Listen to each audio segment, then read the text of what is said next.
it is like blue ocean, right? You go there and everything is, you feel, you are tempted to look everything as an opportunity, but then you will have to pick the right thing and accordingly take that into your product development.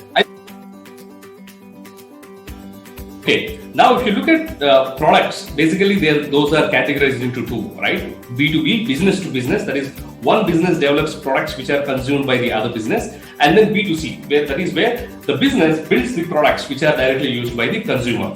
Now, this is a very, I would say, a frequent junction where the product managers get stuck.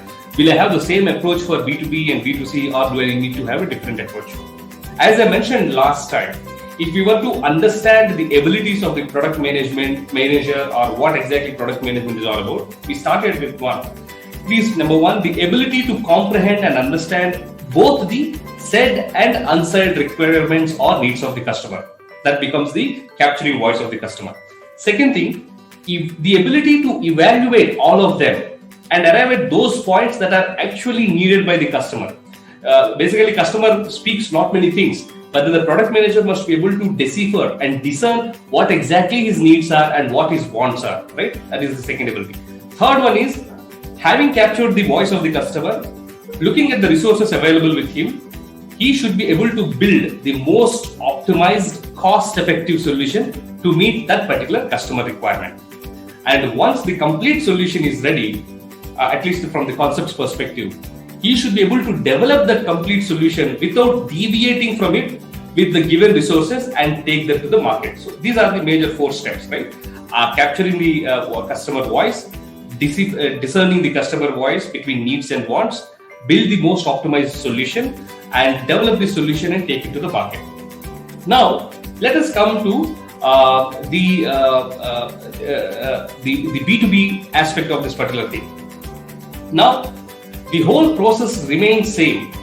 The 4 steps that I have mentioned remain same, either for a B2B or for a B2C. But then the major difference in the approach is, if you look at B2B, it is easier. Let me tell you why it is easier. Because you are dealing with another organization. The other organization also has got their own internal product managers for their product. They have their own engineers. They have their own project managers, etc. So they have an ability, I would say, they have an edge in articulating the actual requirements rightly, because the other company also goes through a similar process. So they'll be able to nail what their actual requirement is and pass it on to a product manager.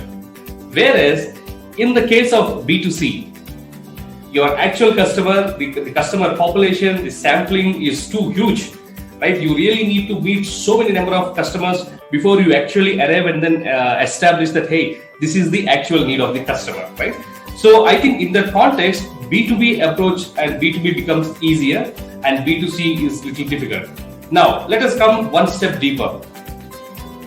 In both of these things, B2B and B2C, we need to always ensure that the customer is part of the complete product development, whether it is through intermittent frequent reviews in case of B2B or frequent A/B testings while you build the minimum viable product, that is MVP. Take it to the customer, check whether this product is actually meeting the needs of the customer. If the market is responding something differently, then the ability to get back. So the major approach is this, though the framework remains the same. In B2B, it is more organized, it is more clear, and it makes life easier for a product manager. But for B2C, it is like blue ocean, right? You go there and everything is, you feel, you are tempted to look everything as an opportunity, but then you will have to pick the right thing and accordingly take that into your product development. I think these are the 2 major differences and approaches between B2B and B2C.